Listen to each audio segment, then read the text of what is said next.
And we're live. All right. How's everybody doing? I can't hear you. Oh, you can't talk back, I buddy. can't talk back. I am not a technology guru.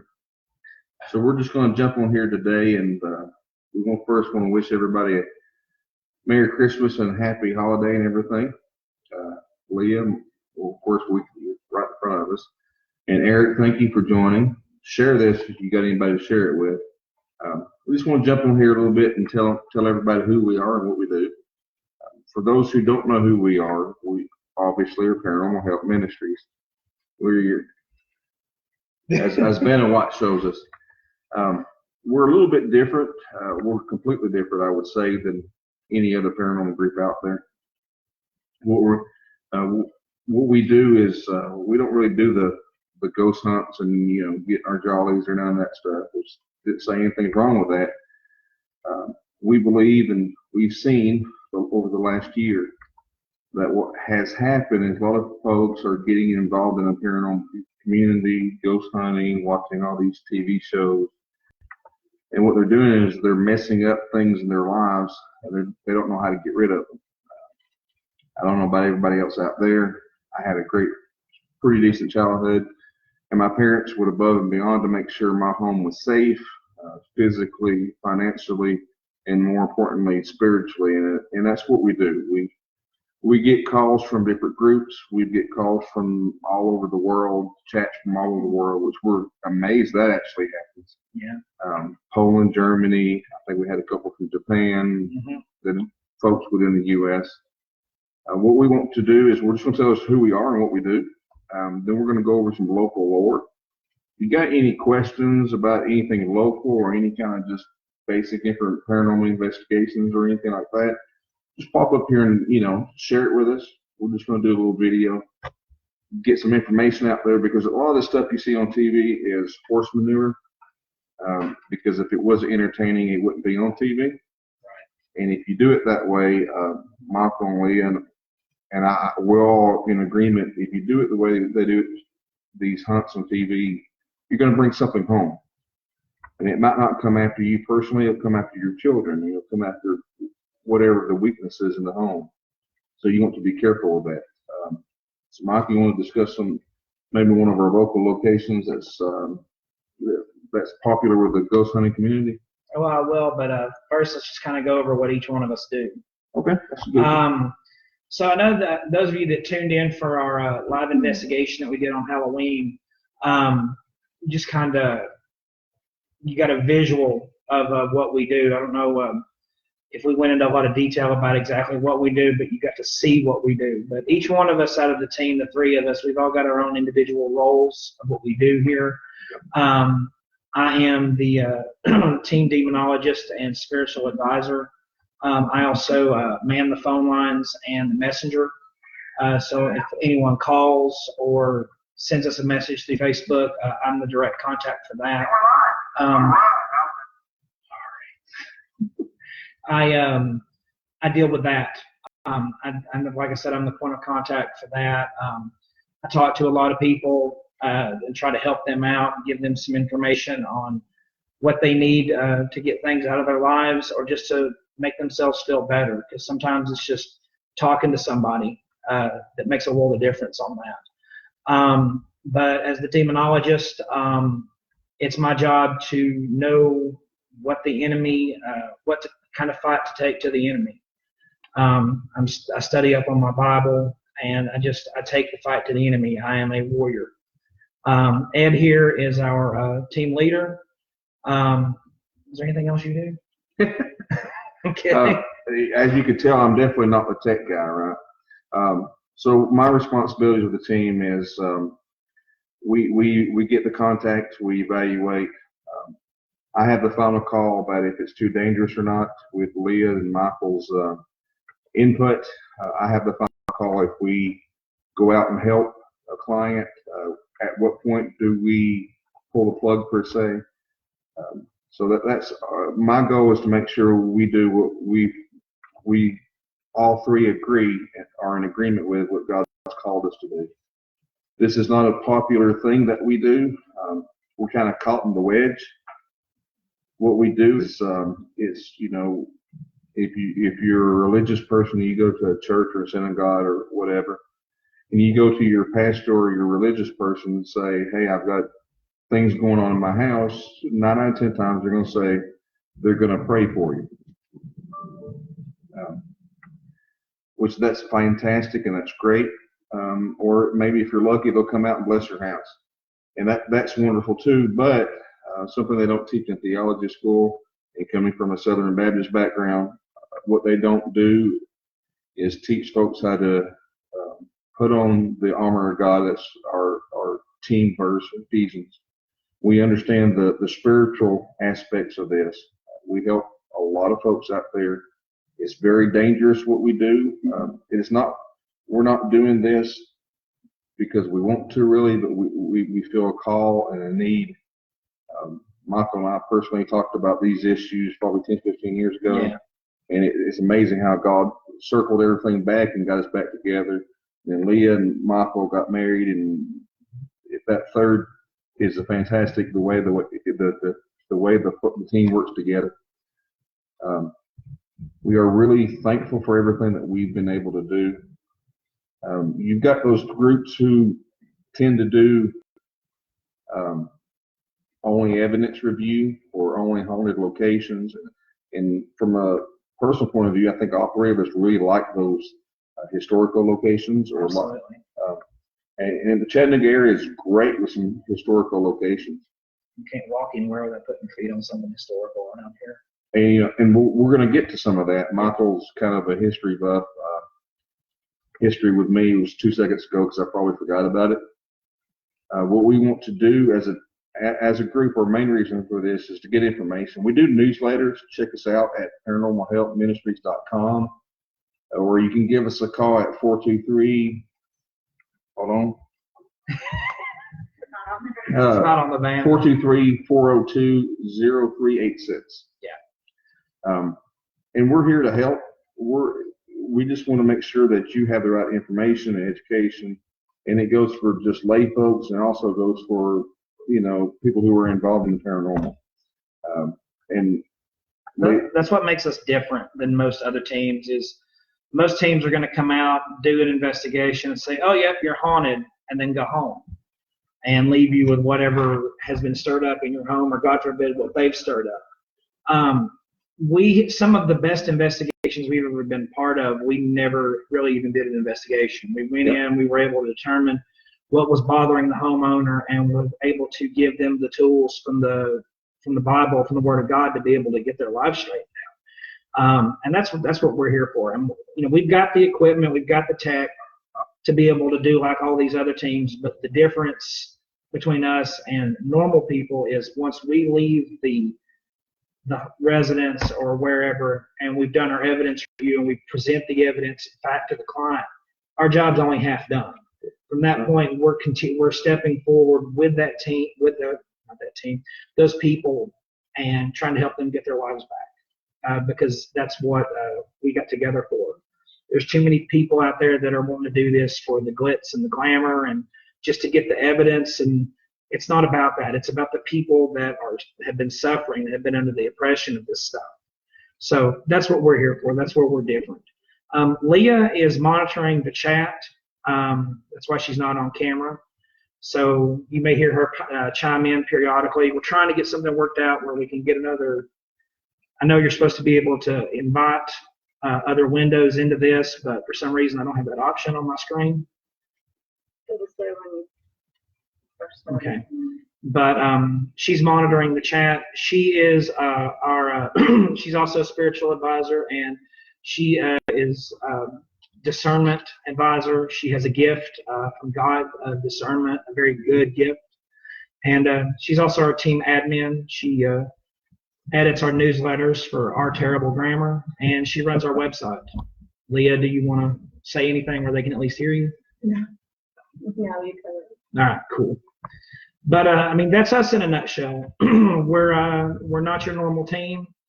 We're here to help. It's in the name. So. Yeah, and you'll hear us repeat the same thing. Especially with teams, when we get a call from a client or we're hooked up with a couple of folks online that get numerous cases, and we've helped them out here locally.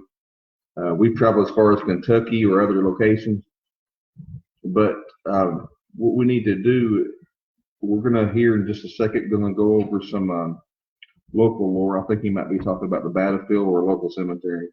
But let me give a disclaimer on this. You need to always be careful what you ask.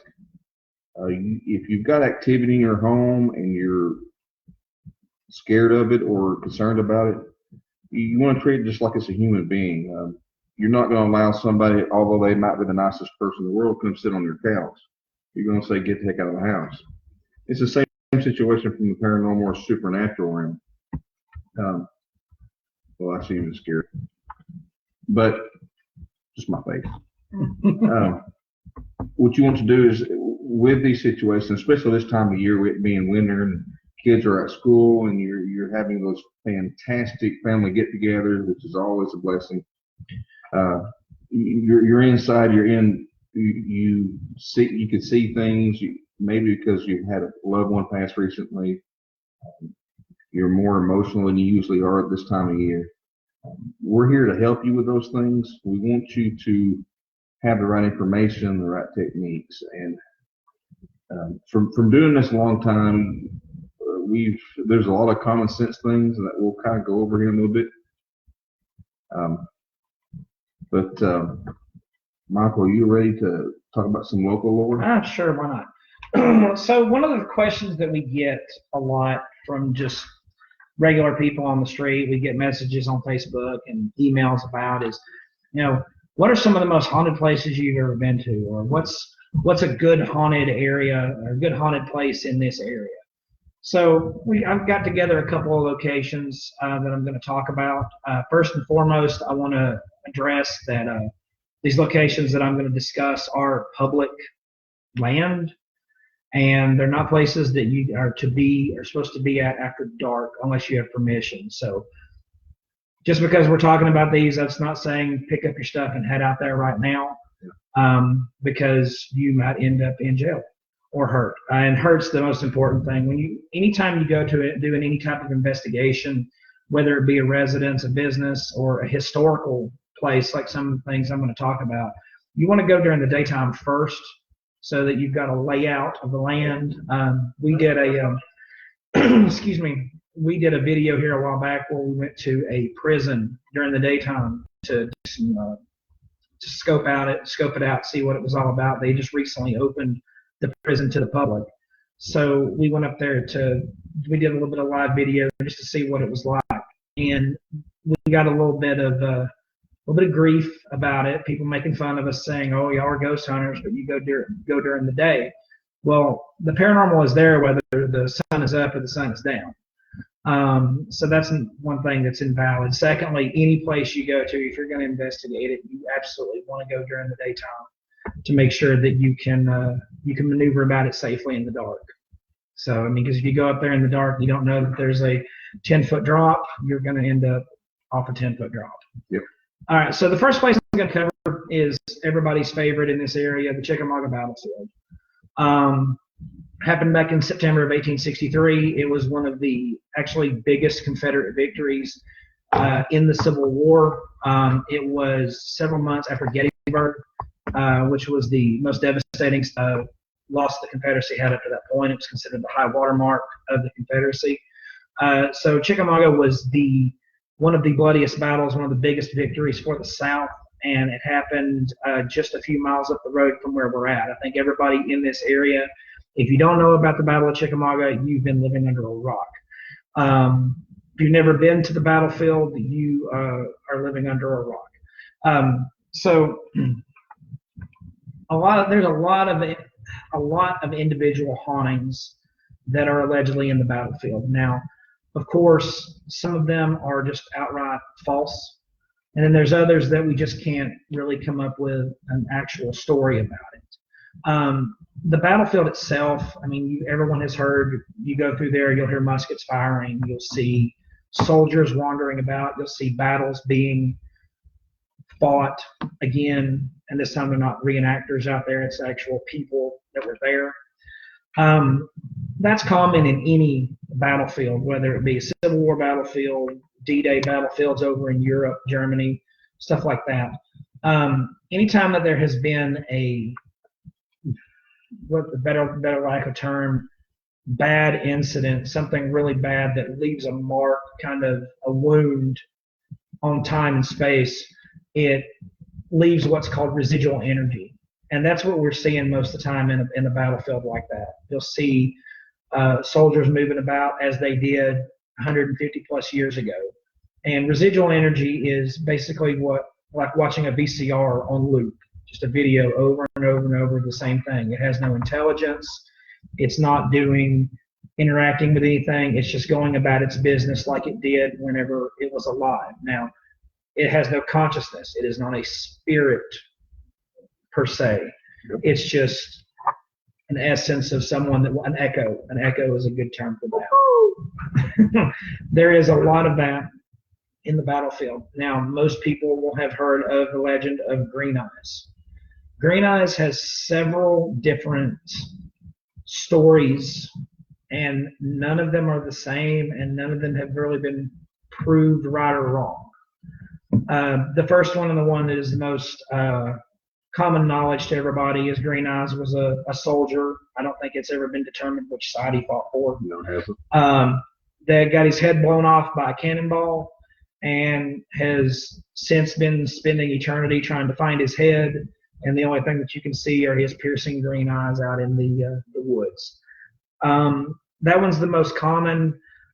Most of what I have heard and what I've witnessed myself, I have seen things that other people would say were green eyes.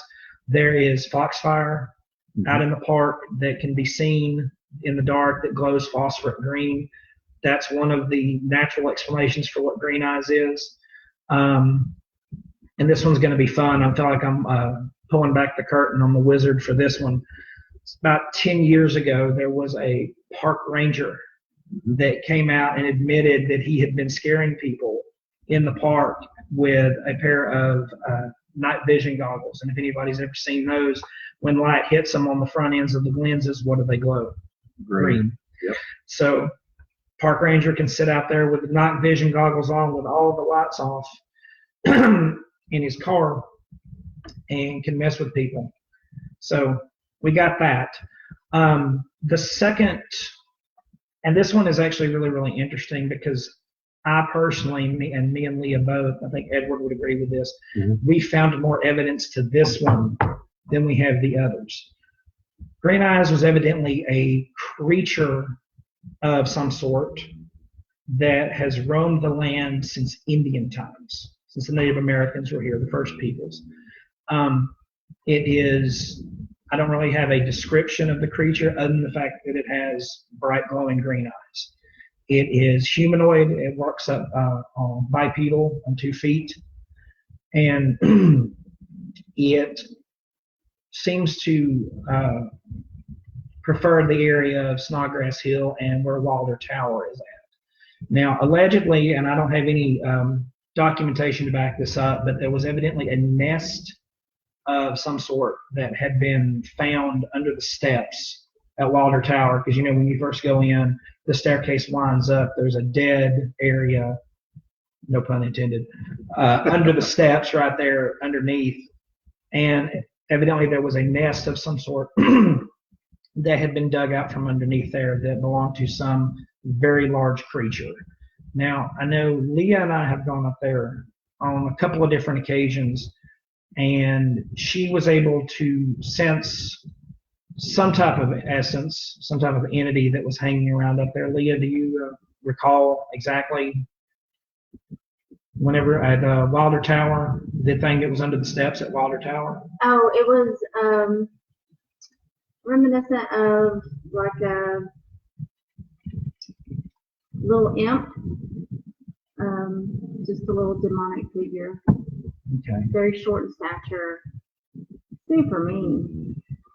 But I mean, you kind of expect a demon to be mean, Right. But you know what I mean. You could just feel the anger and the meanness off of it. Especially if your living arrangements are under the stairs. Right. I mean, that's enough to make anybody Like mad. the troll under the bridge. Yes. Yes. But that's that one. Like I said, I have seen more evidence to that because there's actual Indian legend that's been handed down about the green eyes creature, and they have a name for it. And I apologize, I can't remember what it is right off the top of my head. Some things that we can debunk about the area of Wilder Tower that I'll go ahead and cover right now is a lot of people will say, well, whenever there's ghosts of soldiers that died in that tower because the tower was blown up by cannons during the Confederate charge and all this stuff. Guys, Wilder Tower did not exist during the time of the Civil War. It was built in the 1930s as a monument to Colonel Wilder and his brigade that fought on that field. Go ahead. Yeah, and that kind of covers Eric. That's like Leah said, we've heard that. The woman in white. The woman in white supposedly jumping off. And the story behind that supposedly is she was waiting for her husband or lover, whichever, or both. And she was waiting for him to come back from the war, and he got killed. And she was so distraught, she jumped off the tower. Well, just like Michael covered, that tower was built afterwards, a long time afterwards. Matter of fact, you walk right past the tower, there's a little plaque, all that information is there. Which there has been a couple attempted suicides in that area. And I'm not mistaken, and I can't really confirm this, I believe back in the 90s, someone actually did jump off that tower and die. I think they were just up there messing around and someone lost their balance and splat. Now, there is an injury that I can confirm that happened at Wilder Tower in the 1970s. I believe it was. There were some kids that were up there at nighttime, didn't need to be there. They were messing around. And one of them went up about halfway up the tower and evidently witnessed something extremely, extremely horrible. Scared them enough so bad that they forced themselves out of the window of the tower, which those windows are about this big, guys. Forced themselves out of that window and jumped 20 feet to the ground. Luckily, the only thing they suffered was a broken arm and probably some mental scarring because as far as I know, they've never really described what they saw. But I wouldn't want to know. I mean, I'm a big guy. If something was coming after me, I would find a way to get out of a window this big too. So. And that brings up a good point.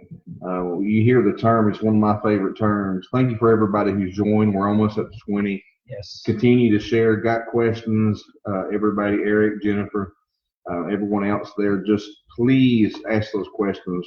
We want you to get the right information. But to that point, those kids who kind of, Brittany, Emily, Nick, everybody else, thank you so much. Please share. Caitlin, if I pronounced that right. Caitlin, I'll get to your question in just a second. But when you go look for something, you got to be careful because you might end up finding it. And if you find it and you're not prepared, you're going to, get in trouble. And the spiritual realm is extremely dangerous, very, very dangerous. And it affects everybody. It doesn't matter how hard you prepare. Even during our setup, we were having issues. We were losing our tempers and all this other stuff, knocking stuff over and all that. The devil will do anything he can to distract you, and we want to make sure that doesn't happen. So if you got questions, ask all those questions. I think, Leah, are you about to answer something? Okay. Leah's going to, you probably hear her, or she might come switch spots with me, whichever way she wants to do. Or with whoever it's easier. Or she might be typing in the chat. I don't know. She's going to answer some of the questions, guys. If you direct a question towards Leah, or if it's a question that is Leah's forte, she's going to answer it directly in the chat.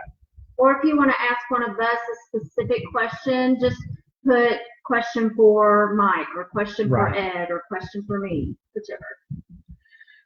Sticking on the topic of the battlefield, the lady in white that Eric refers to, that's actually a very popular legend, pretty much worldwide.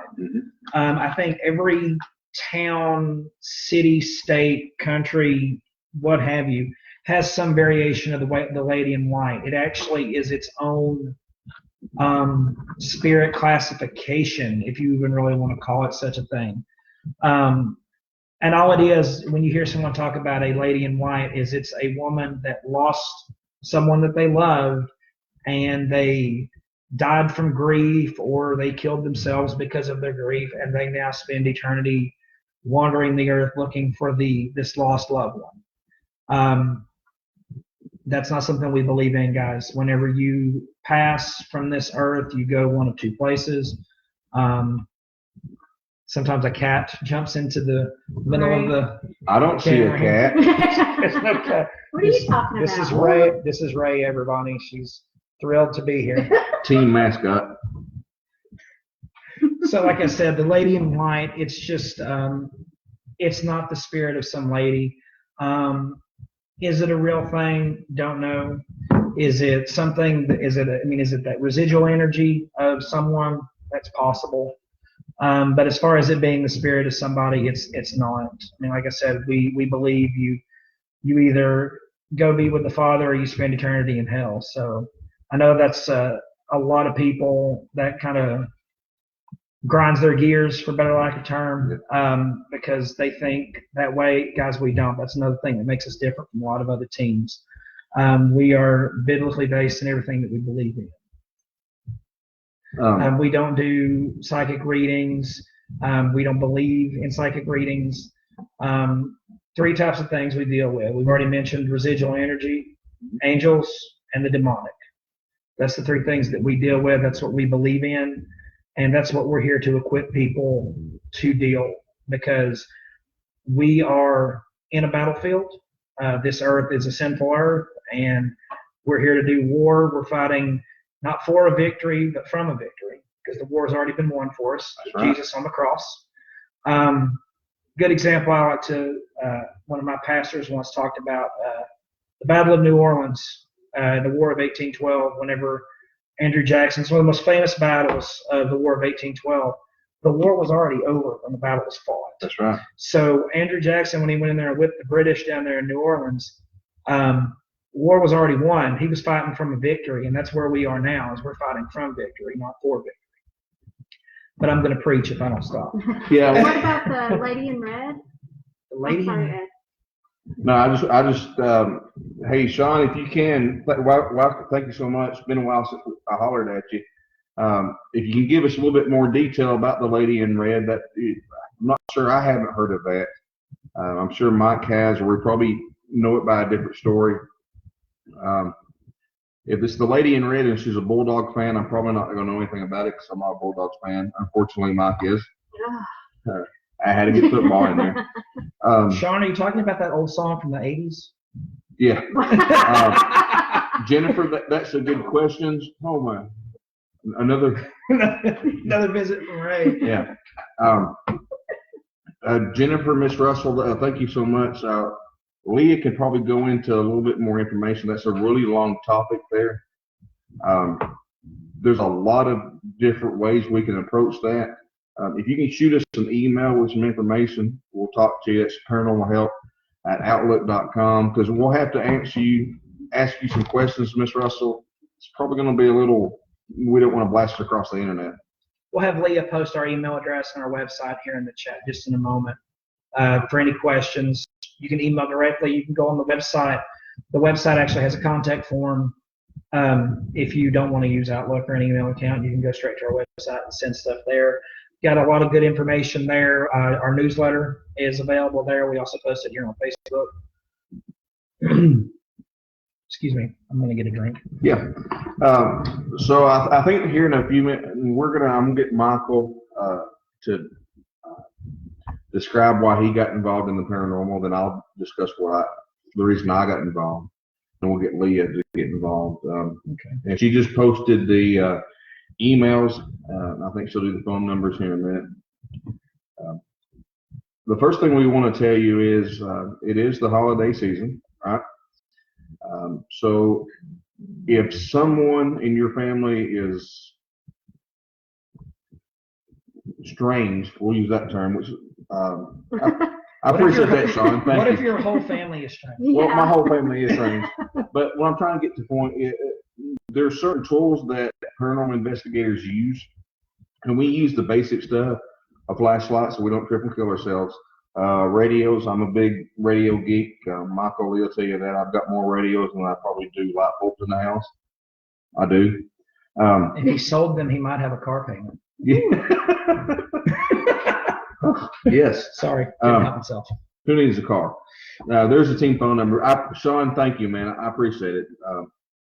But what we do is you got to be careful with some of that equipment. Up to about 10 years ago, most of the equipment for the paranormal field was designed for something else, right? Tape recorder was not designed for ghost hunting. It was designed for lectures, or people who can't take real good notes like myself. Mm-hmm. Or, obviously a flashlight to see in the dark. Even the K2 was originally designed for plumbers. You got that off the Ghost Hunter show taps.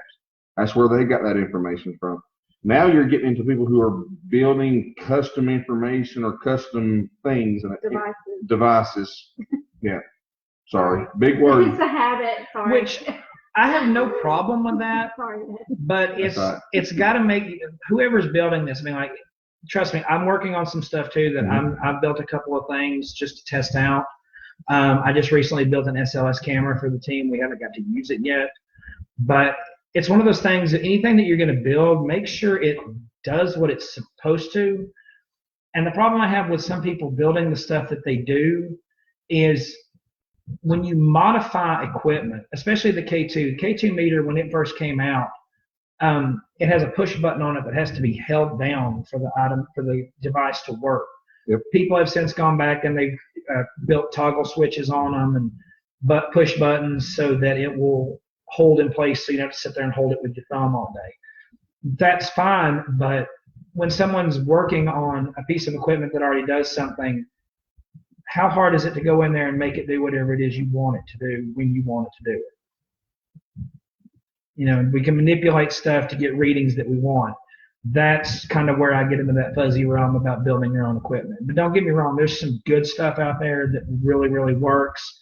We're not going to turn this into a commercial for that, but just make sure you know what you're using, and you know your equipment, you know how it works, and you keep it charged, and you have batteries. Yeah, Mike, when you were talking, and we had about 5 more people jump on now. We appreciate that. When I was talking about the equipment, you don't, for the love of God, don't go spend $1,000 on equipment. It took me $10 to build an SLS camera, guys. They sell them for $400 on the internet. Just saying. Flashlight and a tape recorder. And I think I prefer the old school mentality. A compass. I think Michael's had some fantastic results with compass. And it's natural. It works off the magnetic field. So be careful with all this equipment, because if you can program something, you can program it to get the right results. That's not what we really care for. And my point for saying the equipment information was, be careful for the love of Pete. Don't mess with Ouija boards. Almost every person we talk to, that's one of the first standard questions. Have you been to the occult, a Ouija board? And it's always, no, I haven't messed with a Ouija board, but I knew somebody in high school who messed with a Ouija board, or someone's sister in high school. Ouija boards are bad deals, okay? Those were designed for nothing but to communicate with the spiritual realm. And you're not going to get your Aunt Betty, you're not going to get whomever. You're going to get something that's going to be pretending to be a loved one. And you're going to invite that information and that spirit or that demonic back into your home. And that's when it's going to start affecting you. And it's not going, and I always say the saying, the metaphor, and honestly, it's kind of funny. The devil's not going to jump out with a red pitchfork and spandex going, I'm here to take your soul, right? He didn't do that in biblical times, and he's not going to do that in this time. It's not how he tempted Jesus. That's not how he's going to tempt us.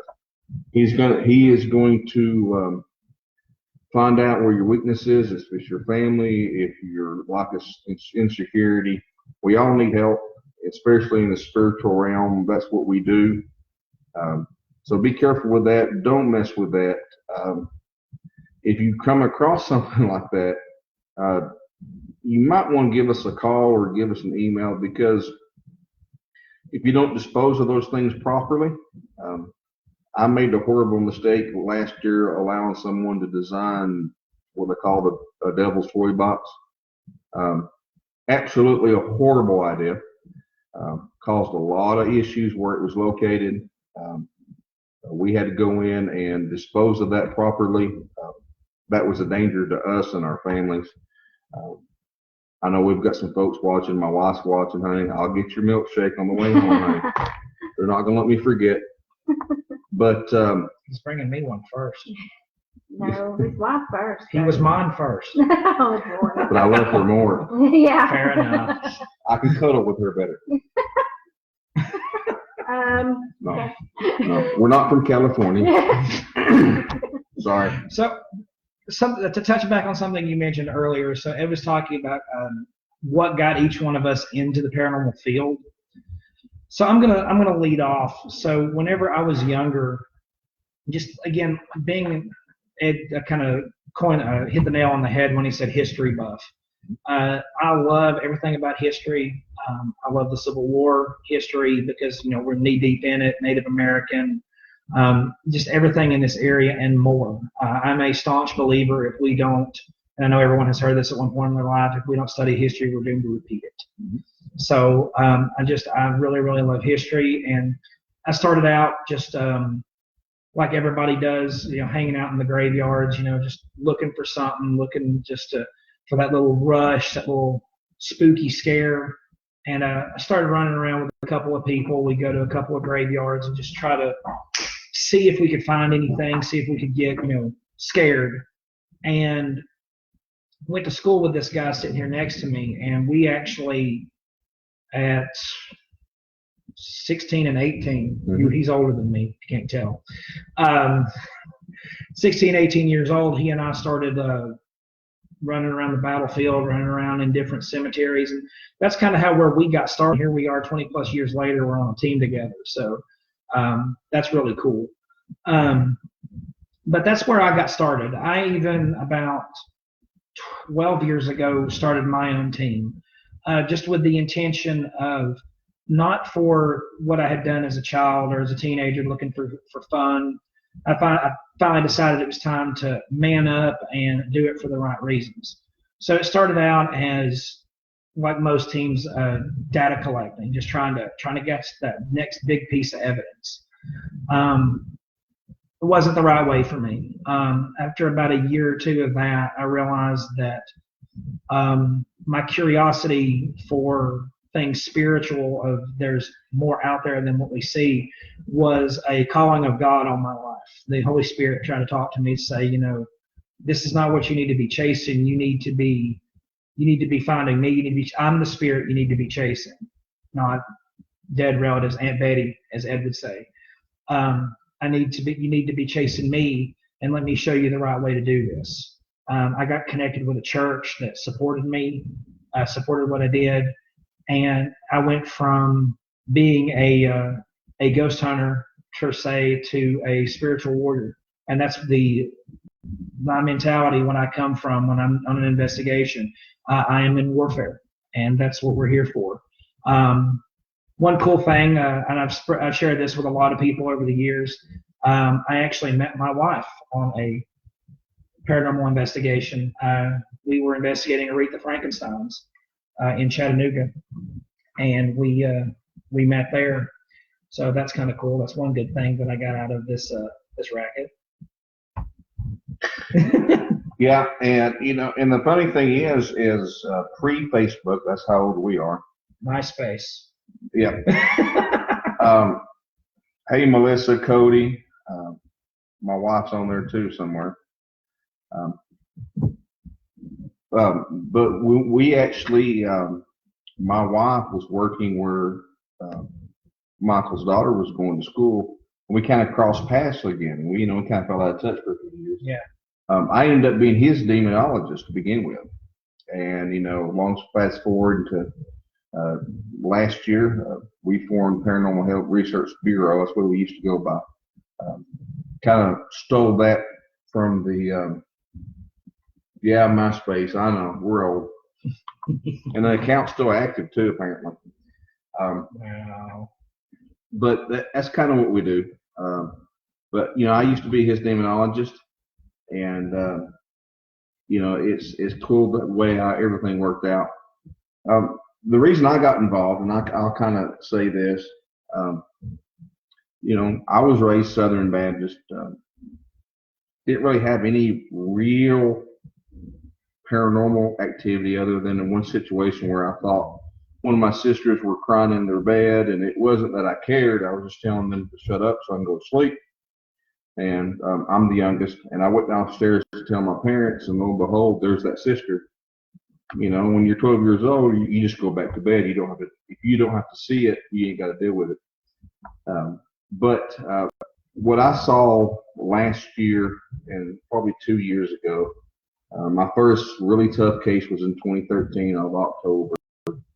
My asked me to come in and help out, and that's what I did. And that case was pretty intense. It still kind of shatters me. We'll tell the story the next time we go live about the orange dinosaur. It's pretty funny. Oh, I was going to share it tonight. Okay, we'll get Michael to share it. It's our Scooby-Doo moment. But that was a pretty intense investigation. But long story short, if that's possible, we helped that client. We had to call some assistance in. Hey, here's Captain Coker. What's up, buddy? So that was my old captain.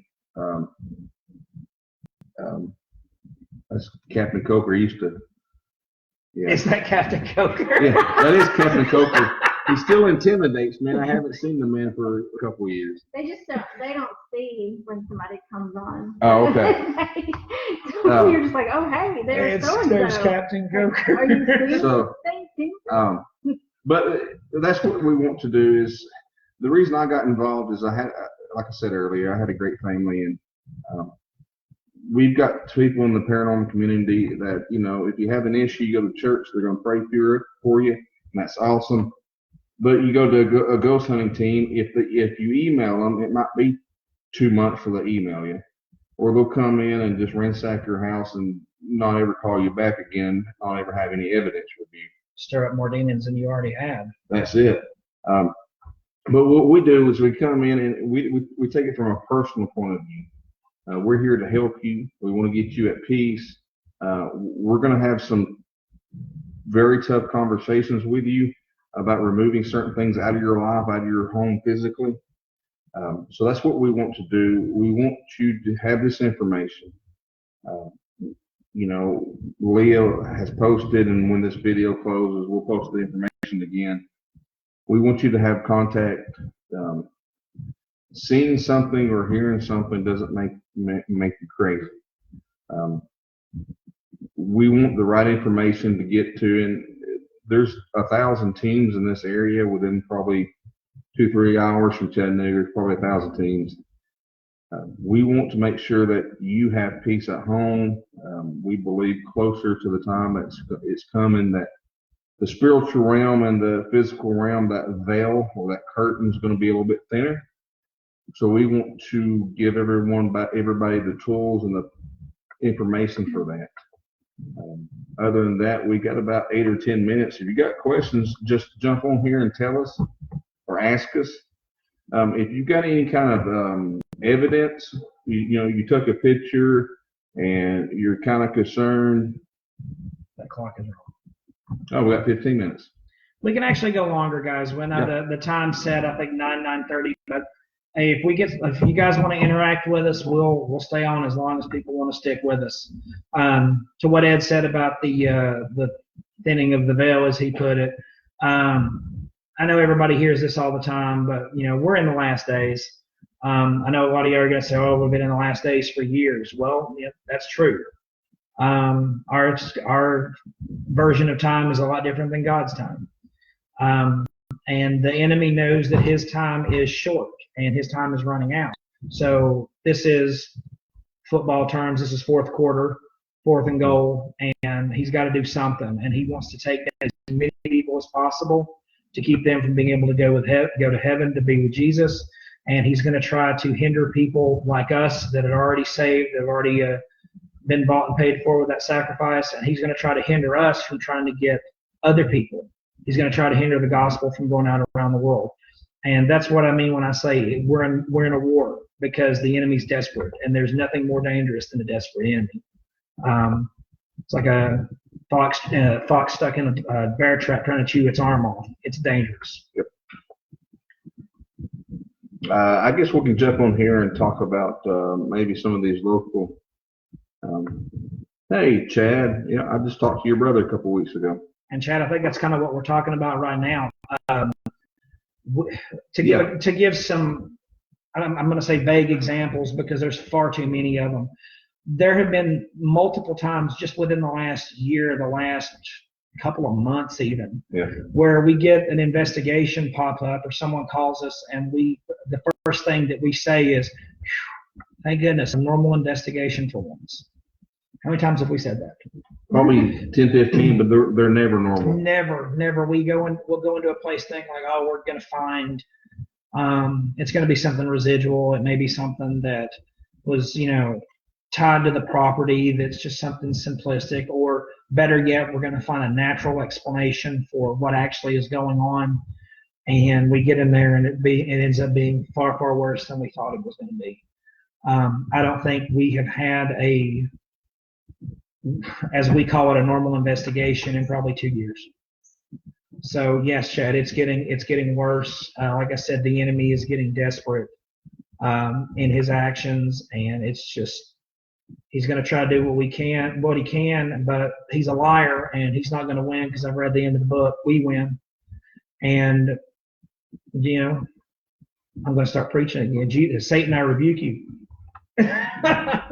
Chad, probably the last 5 or 6 years, a lot of it comes because a lot of folks are away from the church now. When I was raised, we went 3 days a week. We go occasionally now. But a lot of folks kind of had this, probably my generation, generation after, the mid-30s folks, they kind of have this mentality that, everything's free flowing, everybody loves everybody, that kind of hippie mentality from the 70s. That's not really true anymore. What has happened is a lot of folks entertain these things. They think that, kind of tread lightly, which is kind of difficult for me. A lot of folks enjoy the power of these things, demonic realms. And it does give you a little, what you seem to have authority, but the thing is that you're going to lose your soul for it. It's going to come collect sooner or later. That's right. You may have all the ability and all the power, and it's going to feel great, but it's kind of like a drug.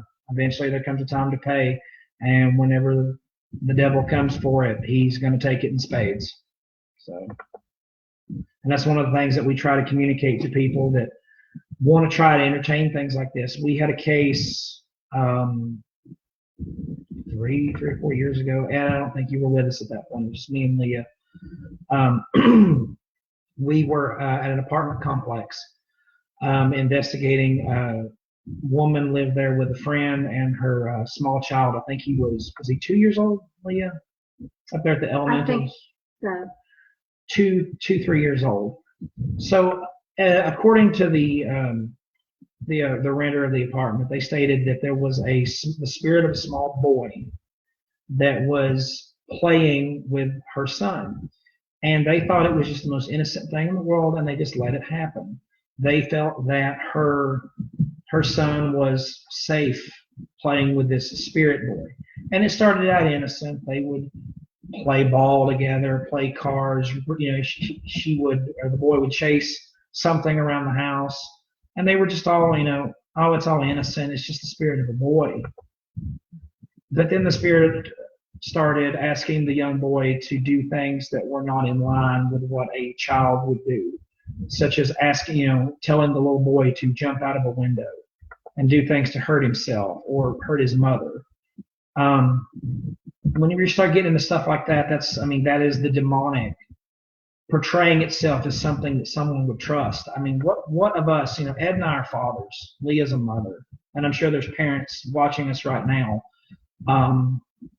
What one of us would not want to, I'm sorry I had to pause because here's Ray again. What one of us would not want to help out a child in need?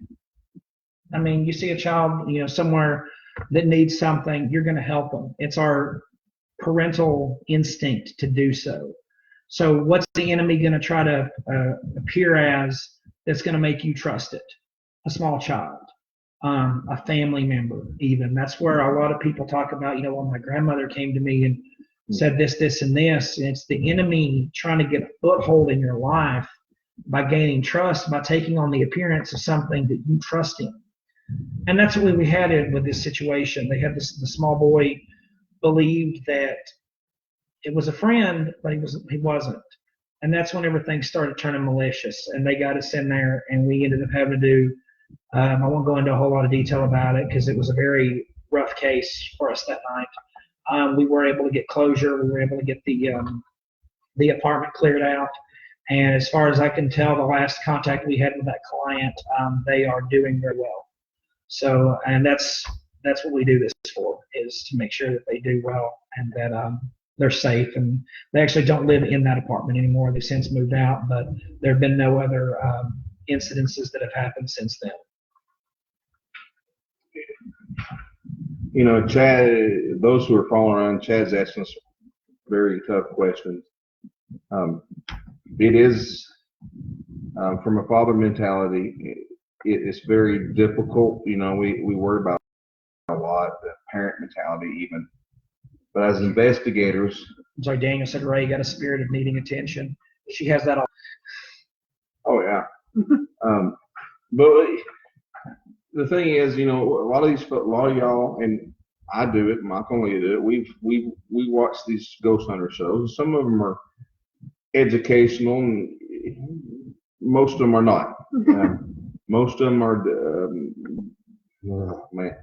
most of them. Some of them started out okay, and then have kind of leered away from the education to more of the entertainment.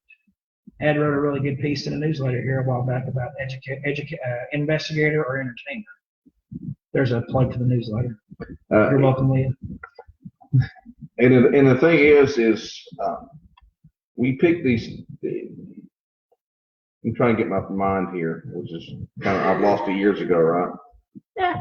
But guys, you got to have a sense of humor when you do this. I know you're going to see a lot of people that seem like stiff necks and stuffed shirts and like, oh, we go in and but guys, you gotta have fun. You gotta have fun, or you're not gonna make it in anything that you do. So we may seem like a couple of nuts, but we are just straight up transparent. Ding, ding, ding.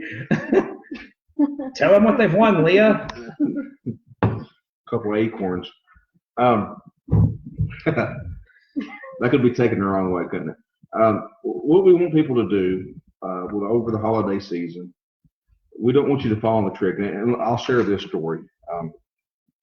Michael and Leah know, and my wife, who's still watching, I believe, know how precious my mother was to me. Almost 6 years ago, she passed. I was there when she physically took her last breath. And I was involved in the paranormal before she even passed. As a matter of fact, she was the first one I actually told her I was getting involved. It wasn't an easy decision, kind of go completely against what I believed, or I thought I believed anyway. But when my mother passed, I was very distraught and emotional, extremely distraught. Not as plain Jane as I am now. Understandably, I was the youngest. I was the baby boy. I got away with everything in my family. Still do, basically. Except my wife keeps me in check. But the enemy, the devil, took the form of what I thought was my mother the night that she passed. Saw her in my house. I'll be honest, at first I was like, oh, well. Then I realized very quickly, because I had that, what little discernment I do have, that gut feeling, I would call it, from my experience in law enforcement and public safety, something was not right. And I quickly realized that was a wedge the enemy was trying to stick into my life. I rebuked that. So you've got to be careful. I understand we all have loved ones. We've got loved ones who are sick, and we hope that we pray for those.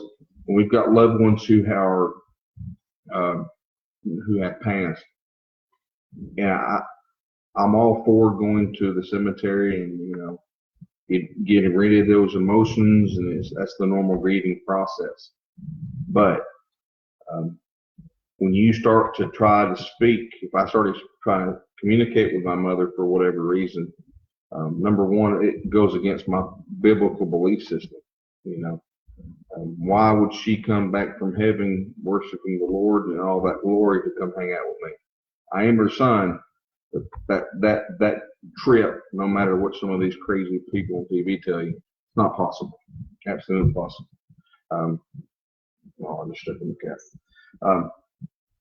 We want everyone out there, all y'all who are still watching. We're going to try to do these a little bit more. We're probably going to do a live. We got some really good responses on the Facebook Live for Halloween. Yeah. Some pretty good reaction there. If the things that you see us do on that live video, please don't do those. I will not do those because I know that I'm not strong enough to do that. Leah has a little bit more strength than I do with the spiritual realm. So if you got any quick questions on there, we're about at time, I think. Yeah. No, we're still good to go. Yeah, we're still good to go. We need to fix your clock. I don't understand. So, guys, it's kind of time zone. Ed was talking about the technical difficulties that we've had going on. The camera that we're using right now, this is the fourth camera that we've tried to run this today. I've been doing checks since early morning trying to get stuff working. We had one camera that went kaput, couldn't find a cord for it that normally I have, but for some reason I can't find it. Second camera we went to a laptop that would not let me even boot up this. It would show that we were live, but nothing would happen. As a backup, we were going to go to the phone. A little bit more difficult to do, but this is, like I said, this is the fourth camera that we've used today. So it's a blessing that we've even been able to get on here. So I really, really appreciate everybody that has popped on, that's watching right now. Thank you. Enemy's been trying to keep us from getting on here. Something I want to try. I don't know if I can if I would even be able to get this to show up on camera, but I'm going to give it a shot. One of the things that we asked for when we were doing the advertisements for this live stream, sorry, I'm losing my voice, was if anybody had any evidence to send it to us and just kind of let us try to look over it and see what we could make of it. Of course, we asked, don't circle it, don't say, this is what we see. Just send us the unaltered, the unedited picture, and then let us make a decision on it. So I've got this picture pulled up on my phone that was sent to us, and I'm going to see if I can get it shown on screen here. Leah, if you can tell me if that's very clear on your end. I have a delay, so it's not up yet. Give me just a second, guys. There we go. Can you kill that light for just 1 second? Getting shine from my forehead. All right. All right, if everybody can see this picture. No. Oh,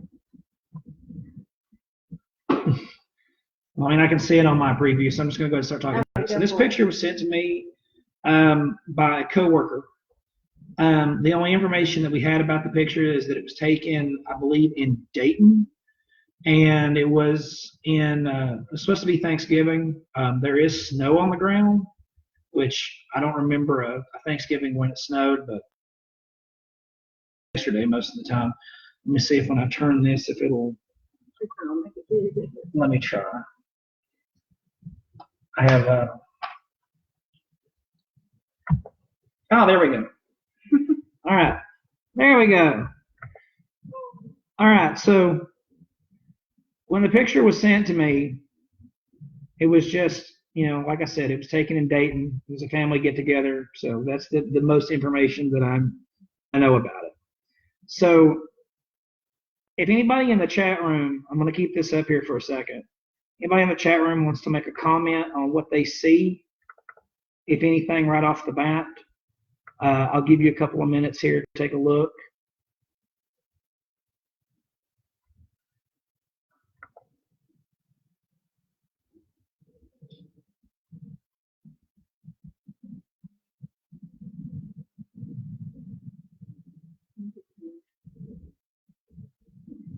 Yeah, I know it's really difficult to do it this way.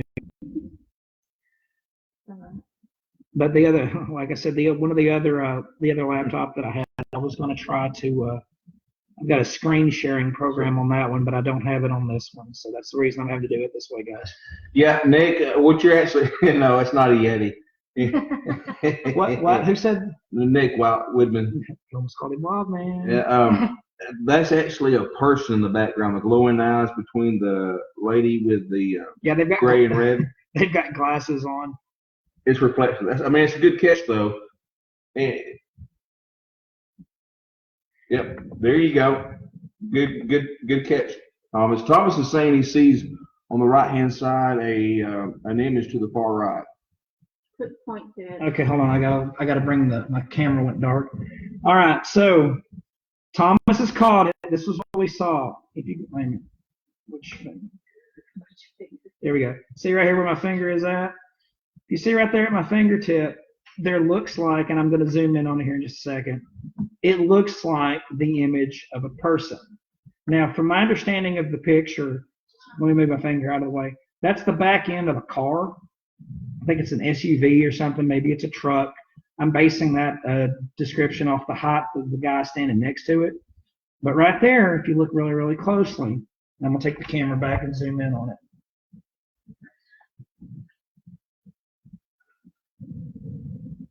Everybody see what I'm talking about now? So it took me, now, so I'm going to be honest, when I looked at this picture, I did not catch this. I actually had to ask the person that sent it to me, what am I looking for? Because I didn't see this. I showed the picture to my wife, and she saw it, but she also has a tendency to be able to pick up readings off of a picture, whether there's anything behind it. She didn't catch anything. My first thought whenever this was pointed out to me was this was taken with an app. I mean, I'm not discounting what was there, but I mean, that is a very, very clear picture. You can see the face. You can see the hair, what looks like maybe a hat on top of the head. She's wearing, it's either a jumper or it's overalls. It's like a black jumper with like the white blouse underneath that has the poofy sleeves, like a pirate outfit. Yeah. What do you call that? It's like you know what I'm talking about. I know what kind of shirt. Okay. I don't know what they're called. Like a peasant Okay. dress type thing. So I'm not saying yay or nay on this. I am the believing skeptic of the team. I feel like I'm very good at debunking things. Ruffles. Thank you, Thomas. Ruffles. I'm good at debunking things. I don't have an explanation for this. Like I said, the first thing I would have thought was that someone had used an app to take that picture, but I know most of the ghost apps that are out there that they use to take pictures, and none of them use this image. So I don't know. Ed, do you want to weigh in on this? Yeah, Tom, that's actually a log. That's not a dead body with. That's not a dead body with an axe in it. That's actually a log, Tom. It's a log, and that red thing is an axe handle. We had turned a light back on, but that is an axe handle.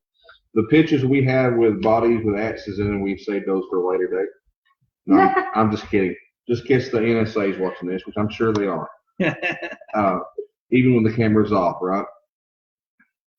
But we want everybody, if you know anybody who has like evidence, videos, audio, or whatever, send it to us. But if you send us the information, if it's a picture, please don't blow it up. Shoot us the email. Type out, hey, it happened at this date, or this is a story behind it. We need some information. If you send us a picture and you blow it up and you circle it, well, that's what we're going to look at every single time. That's the definition of confirmation bias. You look for something, you find it. But we want people to understand how to review evidence, how to do debunking, because there's a lot of things that you can do if you don't have enough experience that can come across and give you what we call false positive. we approach it as in we try to disprove everything we can, everything from the client's claims or the investigator claims. Then we go back and look at other things, and what we cannot disprove gives us evidence. Now, while Ed is talking, I'm going to pull up, again, because this is the other laptop that we were going to try to run a live on that has my screen sharing program on it. There's actually a piece of evidence that I have that I've had for almost 20 years that I have no explanation for. And I'm going to key this up and see if I can show it on the camera for you guys. Let me turn it this way a little bit. So where this picture was taken, and what goes in hand with our local lore, Memorial Cemetery in Red Bank. Most people don't know it by that. They're like, oh, where's Memorial Cemetery? And you say cemetery with the arch. Everybody immediately knows what you're talking about around here. So the Memorial Cemetery is the Arch Cemetery. So I have been to that cemetery many times. And the story behind the arch is that, first of all, it's a Masonic arch. It says F and AM on it, which is free and accepted Freemason. Am I doing that right? Fellowship. Okay. And it's in an area where there are several Masonic people buried. The story behind it is that there is what is called a black Aggie that haunts the arch. Now, a black Aggie has no consciousness of itself. They're usually found in cemeteries. Based on what we have determined just from personal experiences, they are conjured, maybe not even so much out of somebody doing a spell or something like that, but it's going to be kind of difficult to describe. It's enough people have thought of it and have been afraid of it, and they've thought it into existence. Does that sound like a good description of that, Leah? That's because we've run into that several times before in the past, where we've ended up with something where it wasn't so much conjured, it was just the fear of the thing had been believed so much that it came into existence on its own. Right. Yeah. Honey, you're right. It is White Oak Cemetery. That's the actual name of it. My wife and I have a daughter buried up there, not too far from where this arch is at. All right, so let me see if I can get this picture up here. So the arch, so one of the legends of the arch is that when a man, don't have a name, as most of them don't, when he died, or before he died, he requested that this arch be built over his grave. Upon his death, for one reason or another, whether it was spite or logistical reasonings, they did not build the arch over his grave. They instead moved it near his grave. So he is supposed to be one of the people that's buried nearby. And out of his anger for not having the arch built over his grave, he hangs out at the arch because he liked it. It's what he wanted. If I were dead, I would have other things to do than hang out at an arch. But that's the story of that. We have been up there. We've been up there several times. Like I said, the picture I have is from 20 years ago. Ed and I went up there within the last year, and we had some interesting things going on. We didn't get a lot of, a lot of evidence per se, but we had some physical, personal experiences. We had Leah in on a FaceTime session, and she actually got a visual of what was hanging out at the arch. I'll let her describe it here in a little bit, but let me see if I can get this on screen. It's going to be difficult showing laptop to laptop here. But this is I'm going to let Ed do the pointing. This is a picture of a tree. All right. There's a tree in the middle of the shot. This is taken from the arch going down the hill. That light source right there, I have no explanation for it. It looks like a headlight, or maybe someone had taken a flashlight and moved it too quickly. The only other person that was there with me that night was actually standing next to me when I took the picture. There's nothing reflective down that hill, or at least there wasn't at the time, and there was no traffic. I'm not even facing the road. Now, you can't tell it in the picture because of the way it is, and this is something that maybe I might be able to share this in the comments here in just a second. Actually, that's what I'll try to do. But